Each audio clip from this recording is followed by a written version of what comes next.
Irmãos, vamos abrir as nossas Bíblias em Levítico, capítulo 6. Amém. Vamos fazer a leitura da palavra do Senhor. Vamos ler do verso 1 até o verso 7. Diz assim a palavra: O Senhor falou a Moisés dizendo: se uma pessoa pecar e cometer ofensa contra o Senhor, negando ao seu próximo que este lhe deu em depósito, ou como penhor, ou se roubar, ou se tiver usado de extorsão para com seu próximo, ou se, tendo achado um objeto perdido, negar com falso juramento que o achou, ou fazer alguma outra coisa de todas em que se costuma pecar, será, pois, que, tendo pecado e ficado culpado, essa pessoa restituirá aquilo que roubou, ou que extorquiu, ou o depósito que lhe foi dado, ou o perdido que achou, ou tudo aquilo sobre o que jurou falsamente. Restituirá por inteiro, e a isso ainda acrescentará a quinta parte. Entregará isso àquele a quem pertence no dia em que trouxer a oferta pela culpa, e por sua oferta pela culpa trará do rebanho ao Senhor um carneiro sem defeito, devidamente avaliado para a oferta pela culpa. Trará o carneiro ao sacerdote, e o sacerdote fará expiação por essa pessoa diante do Senhor, e ela será perdoada de qualquer destas coisas que fez e que a tornou culpada. Amém. Vamos orar mais uma vez? Senhor, nós pedimos a Tua iluminação. Fala conosco na Sua palavra, nos instrui, ó Deus. Em nome de Jesus Cristo, nós suplicamos o Teu favor. Amém. Pode assentar.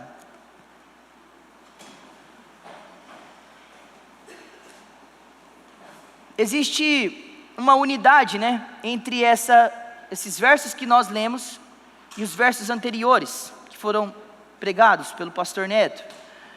Ambos, eles retratam a defraudação, aquilo que foi anteriormente defraudado de Deus no ambiente sagrado, um sacrilégio, uma profanação, um pecado diretamente ao Senhor. E agora ele vai tratar das defraudações daquilo que são dos próximos ou dos irmãos, daqueles que fazem parte da igreja, da comunidade que está debaixo dos mandamentos de Deus.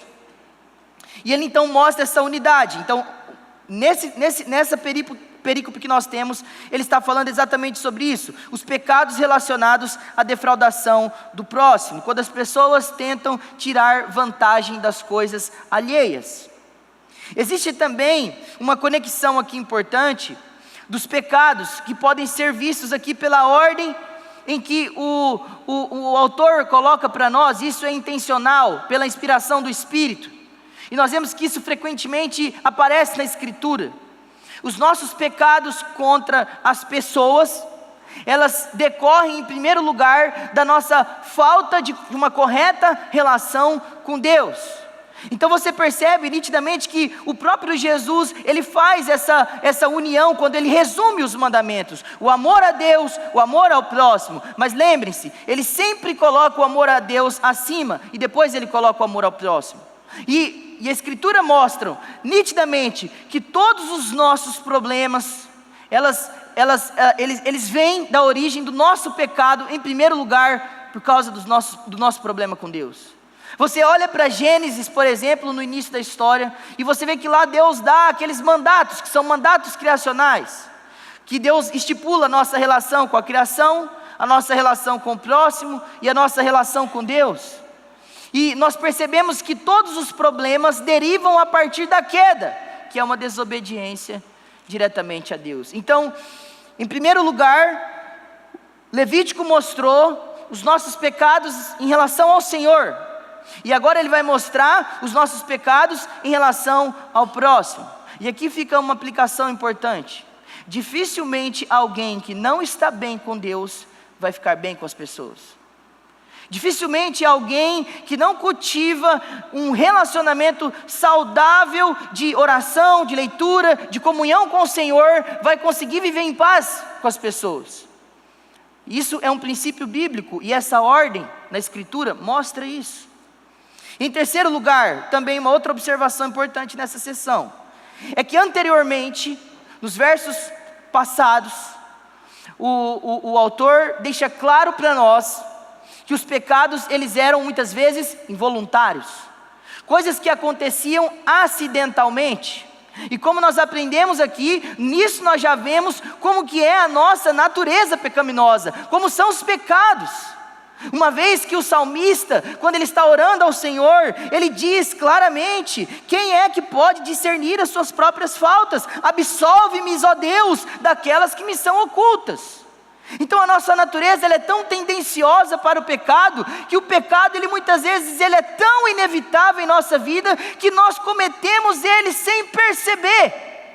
E Levítico está mostrando isso para nós. Mas agora, do capítulo 6, do verso 1 em diante, não são mais pecados involuntários, são pecados voluntários, são pecados premeditados, intencionais, programados, decididos. Portanto, em algumas ocasiões mais graves, a gente vê que há pecados na Escritura, que eram esses pecados voluntários, que não haviam sacrifícios para eles. E nós vamos mencionar um exemplo mais para frente.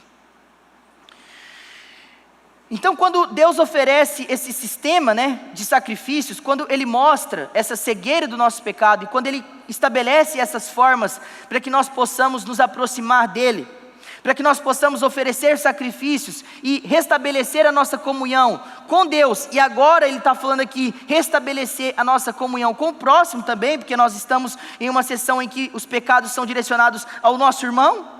Nós vemos uma coisa importante, Levítico, ele está comunicando para nós a verdade sobre a natureza divina, que Deus, Ele é santo, e em relação ao pecado, Ele não tolera o pecado, Ele não aceita o pecado, Ele não contempla o pecado, Ele não vê beleza nenhuma no pecado, Deus não ignora o pecado, Ele nem também induz ao pecado. Essas são verdades de Deus na sua relação com o pecado, e eu preciso saber disso. O livro de Levítico, ele deixa claro isso, que o que está acontecendo ao longo do livro, com esses sistemas de sacrifício, é que Deus está colocando uma ponte, pela qual o impuro, o profano, o pecador, possa se achegar na presença do Deus Santíssimo. Porque sem essas coisas, nós jamais poderíamos ter acesso à presença de Deus. Mas nós vamos ver ao final, que hoje nós não precisamos mais oferecer esses sacrifícios, porque Deus colocou uma ponte definitiva, Deus colocou um mediador perfeito, pelo qual nós temos acesso à sua presença, de maneira irrestrita, que é Jesus Cristo. Então, indo para a exposição, nós podemos dividir esse capítulo em 3 partes e em 3 palavras. Do verso 1 ao verso 3, nós temos o pecado. Ele vai mostrar literalmente o pecado, a natureza do pecado em nós. Do verso 4 ao verso 7, nós temos o arrependimento. O arrependimento, porque ele vai mostrar as coisas necessárias para a reconciliação e restituição, como se fosse uma tentativa de remediar aquilo que nós anteriormente transgredimos. E depois do arrependimento, ele vai mostrar no verso 7, do verso 6 ao verso 7, verso 6 e 7, eu tinha falado antes que era do verso 4 ao verso 7, mas é do verso 4 e 5, e aí então na terceira divisão, verso 6 e verso 7, ele vai falar do perdão. Então nós temos essas 3 palavras nesse texto, pecado, arrependimento e perdão, nessa ordem, e é a mesma ordem que nós vemos sempre na Escritura. O homem peca, mas para ele ser perdoado, ele precisa se arrepender. Não há perdão sem arrependimento. Não há perdão sem tristeza pelo pecado. Não há perdão sem reconhecimento do pecado. Não há perdão sem abandono do pecado. Então a Escritura deixa isso claro, e a estrutura desse texto também mostra essa verdade para nós. Então vamos aos versos. No verso 1, perceba que o texto começa dizendo, irmãos, o ar aqui está ligado? Desculpa a interrupção. Está ligado aqui, tá? Dá para pôr no menos 3. Bastante calor aqui. Desculpa a interrupção, irmãos. Então vamos lá. Do verso 1 ao 3 nós temos essa menção aqui do pecado, a natureza dos nossos pecados. Veja uma coisa que é importante. Quando a Bíblia mostra para nós, o Senhor falou a Moisés dizendo, isso aqui é um versículo que se repete ao longo de todo o livro. Alguns inclusive fazem a divisão do livro de Levítico por completo através desses discursos que Deus faz a Moisés estipulando os sacrifícios. Então você vê, se você ler atentamente, você vai perceber que ao longo de todo o livro Deus está falando com Moisés como as coisas devem ser, para que as pessoas fizessem os seus sacrifícios da devida maneira. E então aqui a primeira coisa que a gente aprende sobre a nossa natureza pecaminosa, sobre o pecado, é a nossa incapacidade de ir até Deus. Porque se Deus não vem e fala, se Deus não vem e estabelece as regras, se Deus não vem e estipula para Moisés como devem ser feitos, os homens jamais poderiam se achegar a Deus, os homens jamais poderiam ir até o Senhor. E a gente vê o interesse de Deus pelos pecadores, a gente vê a intenção de Deus em se aproximar de nós. E aqui mostra uma verdade: homem nenhum natural quer a Deus. Isso é mentira. Quando as pessoas dizem, as pessoas estão sedentas por Deus, não, elas não estão. Elas odeiam a Deus, elas são inimigas, elas são rebeldes. É o que a Escritura diz. É o que a natureza nossa quer. Se Deus não vir até nós, se Ele não nos buscar, se Ele não nos convencer pela obra do Seu Espírito, se Ele não converter o nosso coração a Ele, o homem não vai até Deus. Essa é a primeira verdade, quando a gente vê que é Deus quem está vindo ao encontro desse povo que é rebelde. Se Deus não vem até nós, nós não vamos até Ele. Nós vemos esse interesse, essa iniciativa de Deus em estabelecer as condições, em facilitar a nossa aproximação. Tudo isso nós vemos que é uma ação do Senhor para nos aproximar dEle. Em segundo lugar, nós vemos aí quando Ele diz sobre o pecado, sobre a nossa natureza, no verso 2, quando Ele fala, se uma pessoa pecar e cometer ofensa contra o Senhor. Então quando Ele diz, se uma pessoa pecar ou cometer ofensa contra o Senhor, nós aprendemos que o pecado, ele é também a transgressão da lei de Deus. Na verdade a palavra pecado, ela significa errar o alvo. Mas na sua essência, pecado é transgredir os mandamentos de Deus. Deus faz as suas leis, Ele diz o que deve ser feito e o que não deve ser feito, mas os homens quebram os seus mandamentos. Como nós já vimos, involuntário ou voluntariamente. Há outras palavras na Bíblia que também remetem ao mesmo conceito, como iniquidade, transgressão, mas seja qual for essas palavras, sempre que elas estão falando da atitude dos homens de maneira negativa a Deus, elas estão querendo refletir isso, que os homens, eles estão transgredindo os mandamentos. Mas nós também vemos que o pecado, ele é uma ofensa. Veja o verso 2, qual que é a palavra que ele utiliza para falar a natureza daquilo que nós fazemos? Se uma pessoa pecar e cometer ofensa. Então o pecado é uma ofensa direta ao Senhor. Deixe-me dar um exemplo para você. Davi, quando ele peca, quando ele deveria estar na guerra, mas não foi para a guerra, e ele vai na janela do seu palácio, e ele com seus olhos ali, convidativos, vê uma cena, que ele fica cobiçoso, o atrai, ele deseja aquela mulher, e ele então usa a sua autoridade para possuir aquilo que não é dele, ele toma aquilo que não é dele, e então ele vai, concebe o seu pecado depois da sua cobiça, e aí ele tem um problema, uma gravidez, não só indesejada, mas uma gravidez fruto de um pecado. E aí, para ele dar um jeito nesse pecado, ou esconder isso, ele chama o marido que estava em guerra, traz Urias, convence Urias a tentar ficar com a sua esposa e depois voltar para a guerra, mas Urias era um homem honrado, então ele se rejeita, ele dorme na porta do palácio, e aí então Davi não vê outra solução para esconder o seu pecado, ele tem que morrer, já que eu fiz algo tão terrível, para eu continuar escondendo o meu primeiro pecado, então eu tenho que tirar a vida dele.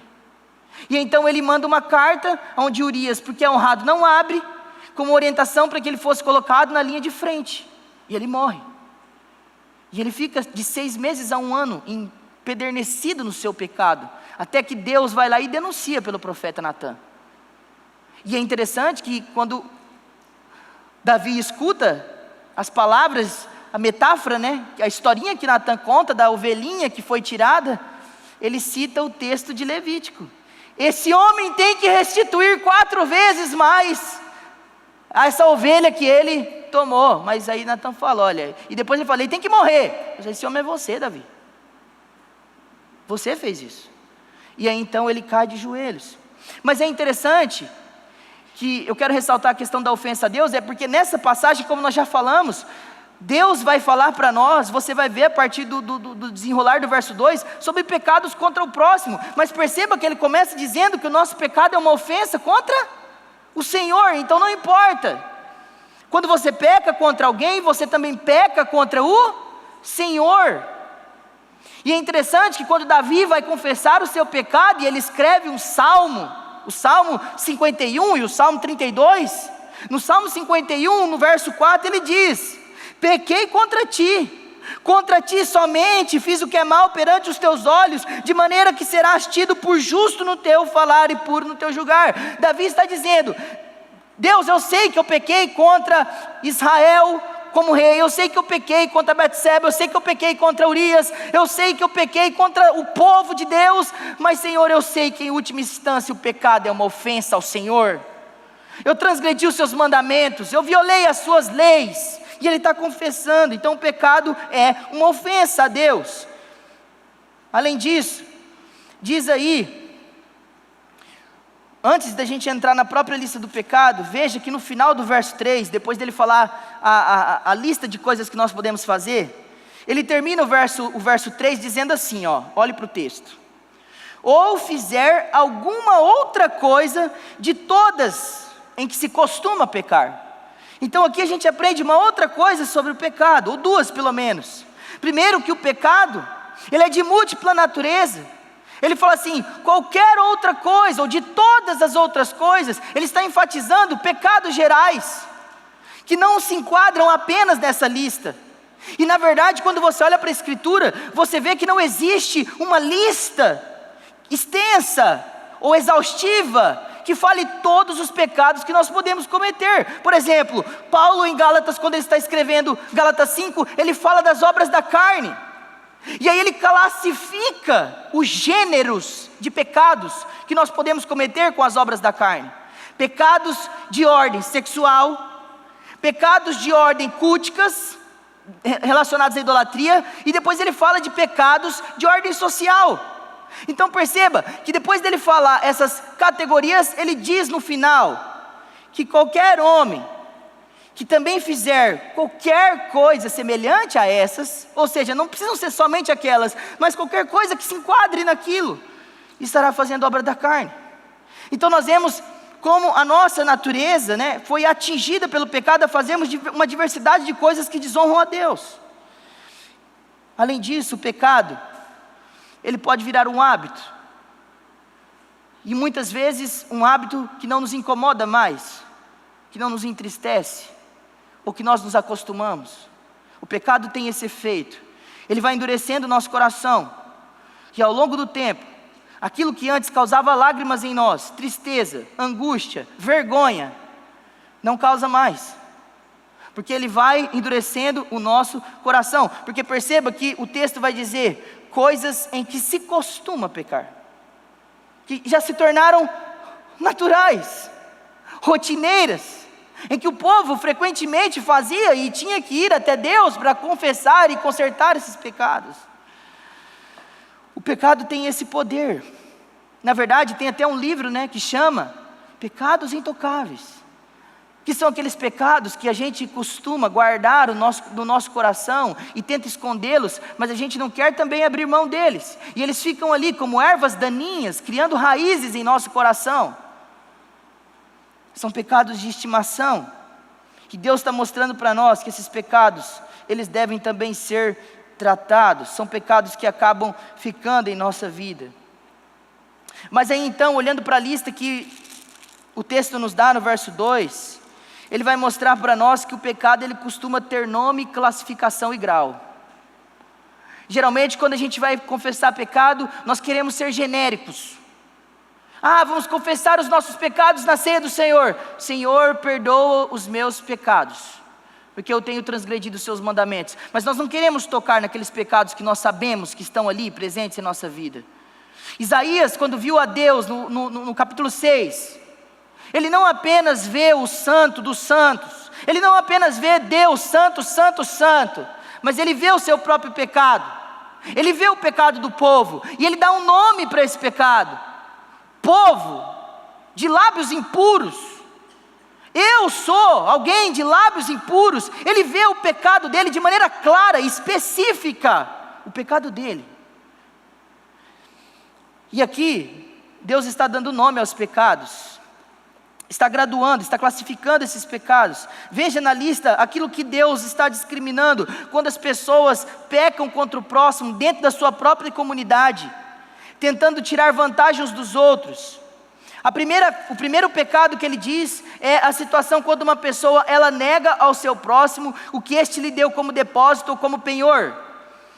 No antigo Israel eles não tinham bancos, então a forma deles guardarem dinheiro, ou deles guardarem alguma coisa preciosa, importante, eles procuravam uma pessoa, e se ela consentisse, ela ficava com aqueles bens, ou aquele objeto, ou qualquer outra coisa que ela pedisse para guardar. Se ela aceitasse aquela responsabilidade, ela se tornava responsável por aquele dinheiro, tal como um banco se torna responsável. E é interessante que Deus regula também isso. Se você for ler Êxodo 22, você vai ter o capítulo quase inteiro falando o que Deus ordena nesse tipo de situação. Se uma pessoa está guardando uma quantia de dinheiro e ela for roubada, ela vai ser investigada para saber se ela não está envolvida numa fraude. Ou melhor, se ela for roubada e for negligência dela, ela vai ter que restituir o dinheiro. E se causou algum outro prejuízo, vai ter que restituir mais. Então você percebe que Deus, Ele cuidava de todos os detalhes da vida civil do povo. Ele se importava com as relações uns dos outros. E a questão do penhor era quando alguém pegava um dinheiro emprestado e deixava um bem como garantia. E na hora que essa pessoa pagava a dívida, aquele que ficou com o penhor muitas vezes não devolvia. Então literalmente, essas situações são coisas que aconteciam. Alguém ficava ali como o responsável pelo dinheiro e depois ela não queria devolver. Ela guardava para ela a posse, o bem, o objeto, seja lá o que for. Deus está falando assim, quando você fizer isso, você está pecando contra o Senhor, contra o seu próximo. A segunda ocasião é literalmente bem clara: ou se roubar. A pessoa está passando, ela vê uma coisa que não é dela, ela cobiça, ela vai lá e pega, e toma, ela furta, então ela toma para ela. E se então a pessoa fizer isso, ela vai ter que cumprir os mandamentos que vem à frente. Outra coisa, ele vai dizer: ou se tiver usado de extorsão para com o seu próximo. Isso aqui era um pecado que estava frequente na vida de Israel, do povo de Deus. Geralmente os mais ricos oprimiam os mais pobres. Você vê que Deus condena isso no profeta Miqueias, no capítulo 2, verso 2, quando ele fala de homens que eram gananciosos por causa de casas e propriedades e bens, e eles usurpavam o povo com impostos, com opressão, com ameaças. A extorsão também pode ser aquela situação onde uma pessoa contrata o serviço de outro, combina um valor e depois não paga, ou não paga aquilo que é devido. Isso é extorquir. Ou com ameaças, ou usando a força, ou quando manipula sutilmente para que leve vantagem de alguém que talvez não saiba negociar. Isso também é extorsão.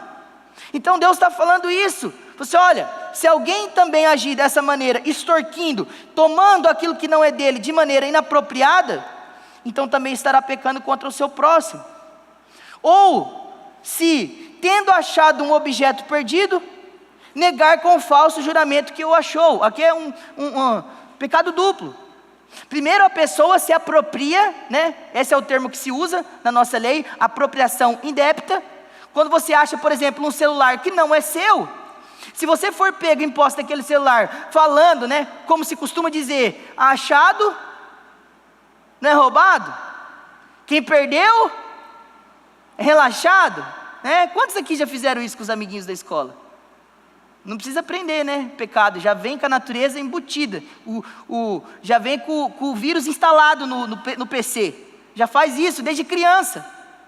Então você vê que Deus está falando, olha, você achou alguma coisa, não é sua, não pega.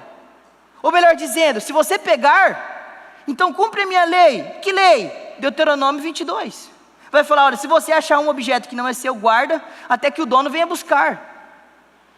Se ele mora longe, espera ele buscar. Se ele mora perto, entregue para ele. Mas aí o pior de tudo é, a pessoa achou, e ela faz de tudo para esconder, para que ela tenha vantagem. E ela pega aquela coisa que ela achou, e aí, então depois, quando ela é solicitada, ela nega. Ela faz um juramento falso. Não, eu não achei, eu comprei. Ou não, eu ganhei. Ela inventa uma história, fala assim, não, isso aqui é meu. Então Deus está falando, em situações como essa, a pessoa também vai ficar nesse tipo de situação. Então nós temos essas várias coisas. O juramento falso aqui entraria como uma mentira. E aí nós lemos a história hoje, bíblica, que mostra, por assim dizer, todas essas, praticamente, essa lista de pecados numa só. Na vinha de Nabote, uma manipulação, uma extorsão, juramentos falsos, distorcendo a verdade com falsas testemunhas, transgredindo o 9º mandamento, transgredindo o 10º mandamento, que fala não cobiçarás, transgredindo o 6º mandamento, que diz não matarás, transgride vários mandamentos do Senhor, e aí então se apropria daquilo que não é devido, mostra essa transgressão. Esse texto que nós estamos lendo de Levítico, ele também mostra que todas essas situações praticamente, elas estão relacionadas ao materialismo ou a situações financeiras. E quantas vezes, irmãos, a Escritura ela nos mostra que a avareza, que o amor ao dinheiro, ele faz isso com as pessoas. Paulo advertiu isso. Em 1 Timóteo 6 ele disse, ora, os que querem ficar ricos, eles caem em tentação e cilada, e em muitas concupiscências insensatas e perniciosas, os quais afogam os homens na ruína e na perdição, porque o amor ao dinheiro é a raiz de todos os males. E alguns nessa cobiça se desviaram da fé, e a si mesmos se atormentaram com muitas dores. Então você percebe o potencial que o amor ao dinheiro tem, é aquele potencial de nos levar a enganar os nossos próprios irmãos. Aí vamos além disso, às vezes, até no ambiente familiar, guerras, conflitos, por causa dessas coisas. E aqui uma coisa, mais uma aplicação importante, os pecados, literalmente, eles são como grandes bolas de neve, ou pequenas bolas de neve, né? Eles começam pequenos, e eles vão descendo, o penhasco, é deslizamento que chama, que a bola de neve vai descendo, ela começa pequenininha, ela vai ficando grande. Você vê que começa com um objeto achado, mas termina com um juramento falso, né? Tem aquele salmo que frequentemente as pessoas usam, um abismo puxa outro abismo. Embora a aplicação do salmo não seja essa, isso é uma verdade, os pecados eles começam a atrair outros pecados, e aí então para esconder um, você fica encobrindo o outro, fazendo outra coisa errada para encobrir, e aí quando você vai ver, você está num emaranhado de mentiras e pecados, porque você precisa esconder aquilo que está de errado, e não há nada mais adâmico do que isso. Olhe para o Éden. Adão peca, ele se esconde, e quando Deus procura, né, dando a oportunidade de ele se aparecer, se mostrar, confessar, então o encontra Ele para justificar o seu pecado, ele comete outros 2 pecados. O primeiro, de terceirizar a sua culpa, de não se responsabilizar. Senhor, fui eu, o Senhor deu um mandamento para mim, eu deixei minha esposa comer, não protegi ela e depois eu comi. E além de terceirizar a culpa, foi a mulher que o Senhor me deu. Ele também, ao falar isso, ele estava sendo insolente a Deus, desrespeitoso. Então você vê que vira toda uma situação. Voltando por exemplo de Davi, ele começa com o pecado, ele tinha que estar na guerra, mas ele foi ocioso, e porque ele estava ocioso, ele cobiçou, e porque ele cobiçou, ele adulterou, porque ele adulterou, ele matou, e depois ainda se calou, que seria melhor se ele tivesse confessado, mas ele esconde, é descoberto. E é interessante que, quando eu digo para vocês que nesse texto nós temos pecados que são graduados, nesta ocasião Deus está falando com pessoas que antes de serem descobertas, depois de fazerem essas coisas, elas vão confessar a Deus. Elas são por algum motivo visitadas por Deus, se arrependem e elas confessam esses pecados. Olha, eu achei o objeto, guardei, quando eu fui indagado eu jurei com falso testemunho, mas eu não aguento ficar com essa mentira, eu estou vindo aqui confessar o meu pecado. E aí, então você vê que a pena era menor. Mas se você ir para o livro de Êxodo, você vai ver que tem um texto lá, que fala exatamente a mesma coisa, e a penitência é muito maior. Os custos para ressarcir são muito maiores, são o dobro. Por quê? Porque naquele caso de Êxodo, é quando uma pessoa foi descoberta, e ela não confessou, e ela não falou, e aí então abre um precedente. Ela agora se arrependeu, porque ela foi descoberta, ou ela não foi descoberta, e ela se arrependeu, e confessou. Faz total diferença, quando nós somos apanhados nos nossos pecados, ou quando nós procuramos ajuda, quando nós estamos pecando e dizendo, olha, eu estou pecando, porque isso mostra o coração do pecador quebrantado. E Deus mostra essa diferença na Escritura. Pois bem, Deus nessa parte, estou fazendo algumas aplicações, Ele está nos ensinando a malignidade do pecado, Ele está mostrando para nós essas coisas que são terríveis, que Ele não aprova. Ele está mostrando que a minha santificação e minha relação com Ele também tem a ver com a minha relação com as pessoas. Na verdade é fundamental, Ele está ensinando um senso de comunidade para esses leitores. Você, por exemplo, já ouviu às vezes alguém fazer alguma coisa de errado e falar assim, não, eu não tenho que pedir perdão para ninguém, e eu também não aceito o pedido de perdão, o meu negócio é com Deus. Essa pessoa não entendeu a Escritura, porque a Bíblia manda tanto aquele que foi ofendido perdoar, quanto aquele que ofendeu buscar o perdão, uns com os outros. Mas geralmente as pessoas, elas para fugir do embate, da reconciliação, para deixarem o orgulho e abraçarem a humildade, elas têm dificuldade de pedir perdão para as pessoas. Você tem dificuldade? Porque esse texto está mostrando que Deus se importa com isso. Na verdade Deus está falando, olha, se você pecar contra alguém, vai consertar a sua relação, vai restituir a sua relação, vai consertar esse pecado que você cometeu. Os relacionamentos, eles são importantes para Deus. Uma outra coisa importante é que quando Deus fala todas essas coisas, Ele está mostrando o quê? Que Deus, Ele requer o reconhecimento do pecado. Não há restauração sem reconhecimento. Você lembra do exemplo de Jacó, o enganador, o usurpador, estava lá com Labão, e aí quando ele decide voltar por uma visão de Deus, ele está no caminho, e em Gênesis 32, verso 9 e 10, ele ora ao Senhor, e ele reconhece a sua indignidade. As coisas começam a mudar para Jacó, quando ele reconhece os seus pecados, quando ele se humilha perante Deus, quando ele reconhece a sua fraqueza. Mas então, em segundo lugar, nós temos o arrependimento, do verso 4 ao verso 5, e aqui nós temos algumas lições importantes. Deus agora, depois de diagnosticar a doença, que como diz Jeremias, é incurável, depois de mostrar o problema do homem, Ele vai agora, por assim dizer, dar o caminho da restauração, da restituição. Ele vai como um médico que diagnosticou, Ele vai ofertar o caminho da cura.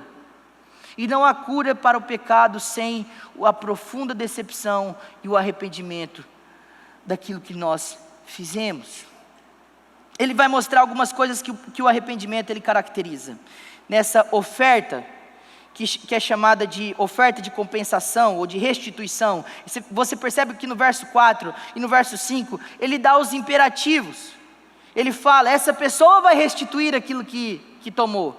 Qualquer coisa que ela fez desses pecados, ela deve restituir. Mas, além dele falar isso, ele cita os pecados novamente, e ele vai na terceira parte do verso e diz, restituirá por inteiro, não em algumas partes, mas por inteiro. E isso ainda acrescentará a quinta parte. Ele acrescenta aqui uma espécie de gratificação, ou uma espécie de recompensa daquele que foi ali afetado por aquela apropriação indébita, por aquele roubo. E algumas coisas a gente vê aqui. Como nós já falamos, o pecado ele tem consequências. Segundo, Deus está ensinando o povo. Ele está sendo pedagógico ao colocar essa lei, antes de chegar e oferecer os sacrifícios, de forma mecânica. Ele está ensinando o povo o que é arrependimento. Arrependimento não é simplesmente você só reconhecer o pecado, embora nós temos falado que é importante. Arrependimento não é só você ficar triste pelo pecado, porque também isso pode ser apenas um remorso. Mas qual que é a diferença do remorso para o arrependimento bíblico e genuíno? É que aquele que se arrependeu, ele busca a reparação dos seus erros, e ele não volta para o pecado, ele abandona, ele confessa e ele deixa. Terceiro, o arrependimento ele tem que ser notável e evidente. Quando Deus mostra essa maneira radical de buscar a reconciliação, devolvendo o que se tomou e ainda dando a quinta parte, Ele quer mostrar que aquele que se arrependeu tem que demonstrar de maneira clara e evidente o arrependimento. O arrependimento não tem que ser uma coisa que a gente tem que ficar procurando. Nós não temos que ficar cavando contrição no coração daqueles que se dizem ser arrependidos pelos seus pecados, porque o arrependimento ele é notável, ele é visível. Mas quando a gente fica procurando, será que se arrependeu? Estou com dificuldade de ver ações que mostram arrependimento genuíno. Deus está ensinando que o arrependimento ele tem que ser notável. Isso não significa, por exemplo, aplicando para os nossos dias, que tem que ser um arrependimento espalhafatoso, emocional, cheio de lágrimas, que embora isso também esteja presente, mas contudo que ele seja acompanhado de uma vida de obediência. Isso mostra arrependimento genuíno. Quando Deus está falando que ele deve fazer isso, fazer aquilo, somente alguém que está de fato arrependido vai se submeter àquilo que Deus fala que tem que ser feito na sua palavra. Então isso mostra o arrependimento também genuíno e verdadeiro. Abre a sua Bíblia em Lucas 19. Eu quero mostrar uma história que ilustra esses versos que nós estamos lendo. Todos nós conhecemos a história do pequeno Zaqueu. E você vê que Zaqueu aqui, ele demonstra esses princípios que nós aqui já mencionamos.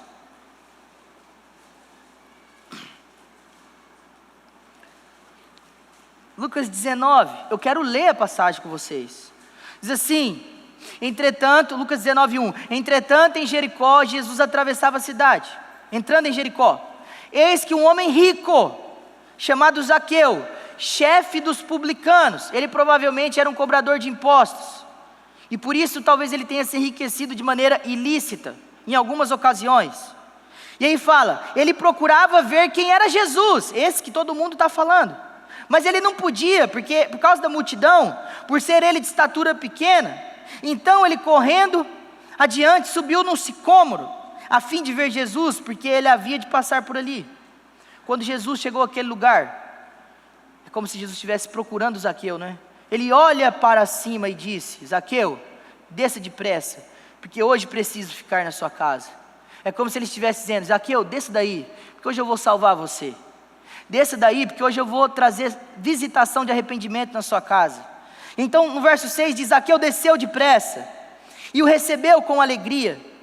Todos os que viram isto murmuravam, dizendo que Jesus tinha se hospedado com um pecador. Zaqueu, por sua vez, se levantou e disse ao Senhor, talvez lá no final do jantar, depois de ter ouvido Jesus ensinar, falar da lei, conversar com ele, ter visto os trejeitos do Senhor, do Deus encarnado, e ficado vislumbrado com o Senhor, ele foi visitado com arrependimento. Então no final, não movido por emoção, mas movido por verdade, porque Jesus atesta isso no final, ele então diz ao Senhor Jesus, Senhor, eu vou dar a metade dos meus bens aos pobres, e se roubei alguma coisa de alguém, eu vou restituir 4 vezes mais. Ele está fazendo uma menção à lei, que nós citamos. E então Jesus olha para ele e constata, hoje houve salvação nesta casa, pois também este é um filho de Abraão, que significa dizer que ele é salvo, porque o Filho do Homem veio buscar e salvar o perdido. Veja, esse verso mostra tudo isso, ele mostra o caminho. Veja, arrependimento, tristeza, a tentativa de reparar aquilo que nós causamos danos, uma completa sujeição e obediência à palavra, algo que é visível e notável. Eu me adequo aos mandamentos, eu me sujeito aos padrões espirituais e morais, eu obedeço a Deus. O arrependimento tem que ser notável. Mas em quarto lugar, o arrependimento ele tem implicação no meu culto a Deus. Estar arrependido ou não faz total diferença em como Deus recebe o culto seu aqui e agora. Deus pode rejeitar o seu culto, porque você está brigado com alguém e não faz questão de se reconciliar. Deus pode rejeitar o seu culto, porque você não busca a reconciliação, talvez por causa de um embate, um entrave com algum irmão seu. Veja que o texto de Levítico vai mostrar essa mesma verdade. Olha o que Levítico 5 vai dizer, no final, Levítico 6, no final do verso 5, entregará isso, o que? Essas reparações que foram ordenadas, entregará isso àquele a quem pertence, no dia em que trouxer a oferta pela culpa. Então antes de você entregar a sua oferta pela culpa a Deus, e buscar a sua reconciliação com Deus, que é a maior, você tem que primeiro se reconciliar com a pessoa que você pecou, que você ofendeu. E isso te lembra algum ensino? Isso te lembra alguma palavra de Jesus?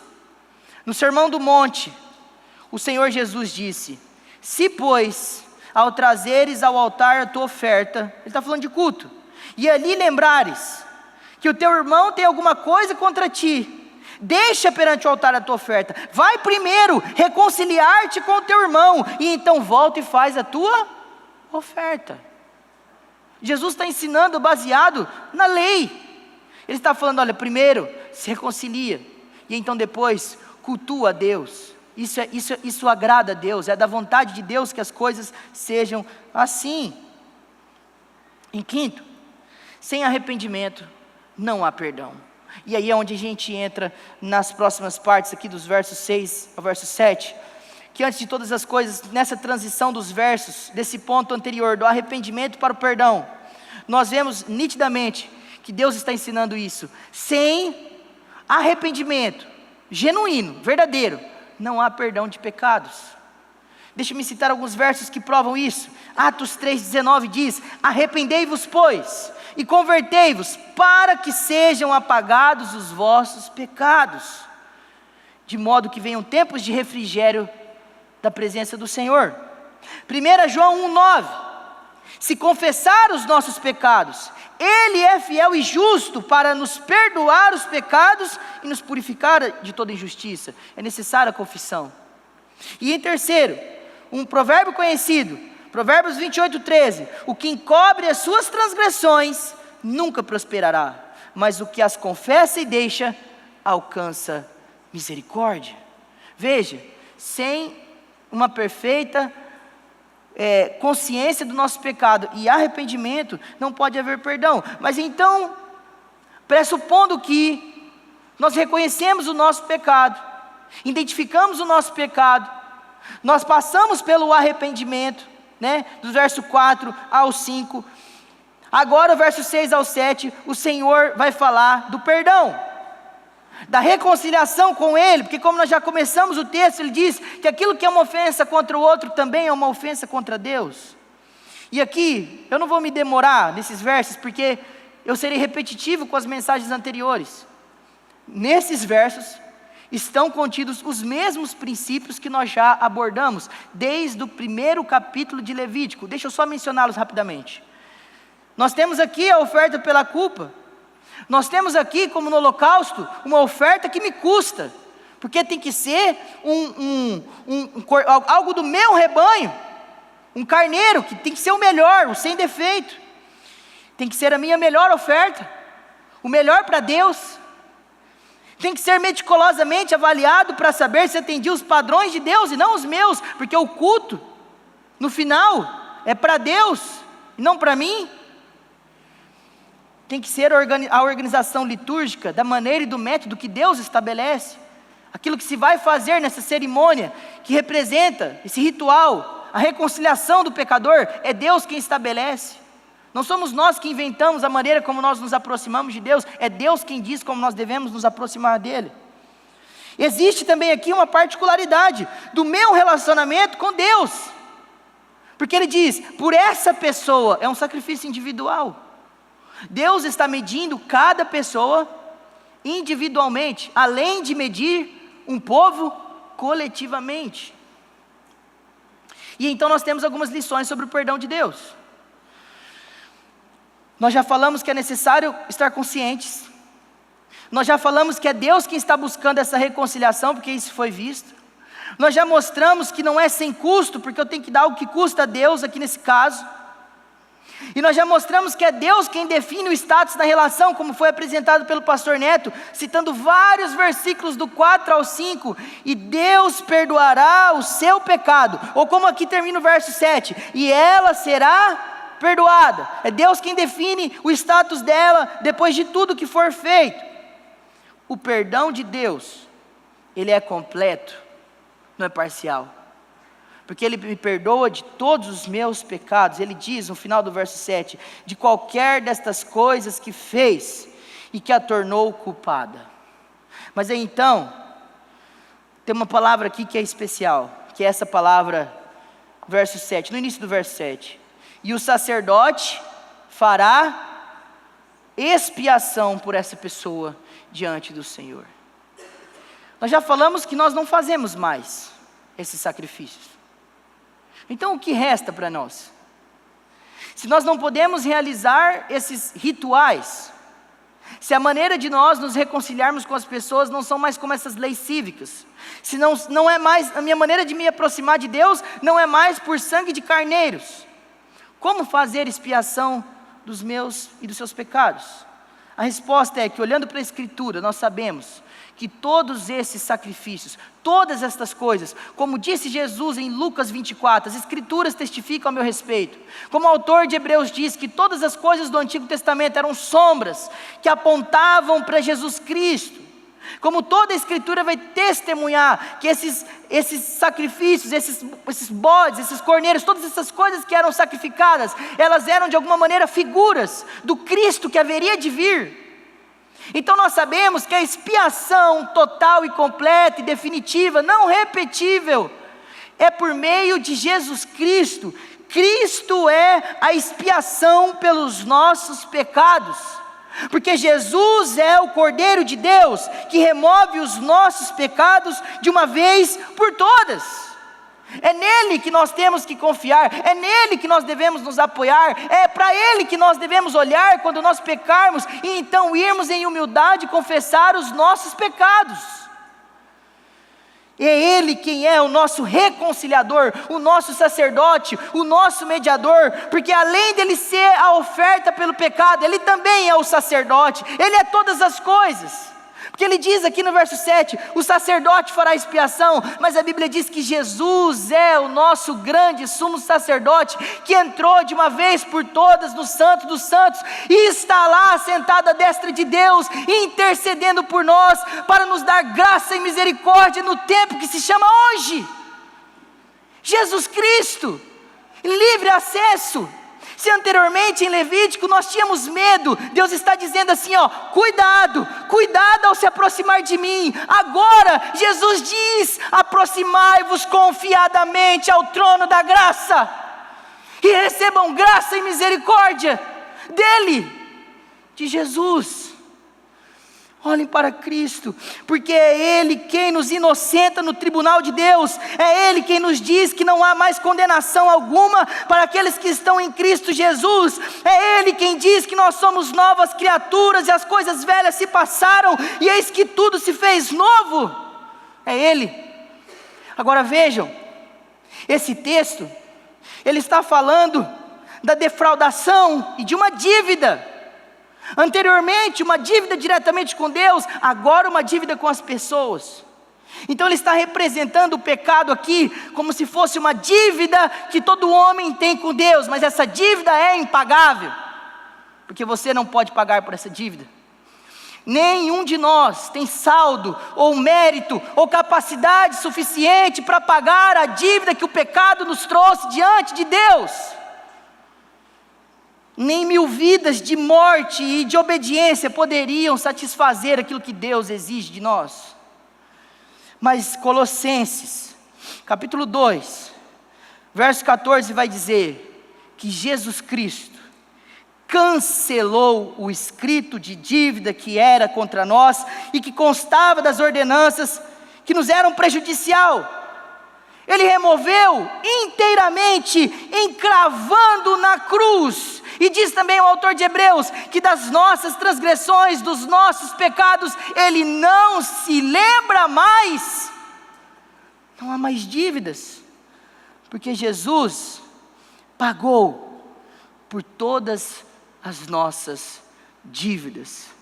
Esse texto está deixando uma coisa clara para nós, irmãos. Que Cristo, Ele é a providência definitiva pelos nossos pecados. Ele está mostrando para nós, olhando para o restante da Escritura, que não há perdão, nem reconciliação, nem relação genuína e verdadeira com Deus, fora de Jesus Cristo. Nada em você, nada. Você precisa entender isso. Não é o quanto você se desgasta, não é o valor da sua contribuição. Você pode deixar o seu salário aqui inteiro, você pode deixar a sua vida, o seu dinheiro não compra o perdão de Deus. Você pode se depositar por inteiro aqui nesse lugar, não é o desgaste da sua vida que perdoa você dos seus pecados, isso é um resultado da sua gratidão a Deus. Não é nada do que você faz, não é o seu esforço para obedecer às leis de Deus, porque você também deve fazer isso por gratidão. Não é nada que está em você, somente Jesus. Se você tem fé em Jesus Cristo como seu único Senhor e Salvador, que pode perdoar os seus pecados, é isso que te faz perdoado por Deus. Fora de Jesus não há perdão de pecados. É isso que esse texto ensina para nós.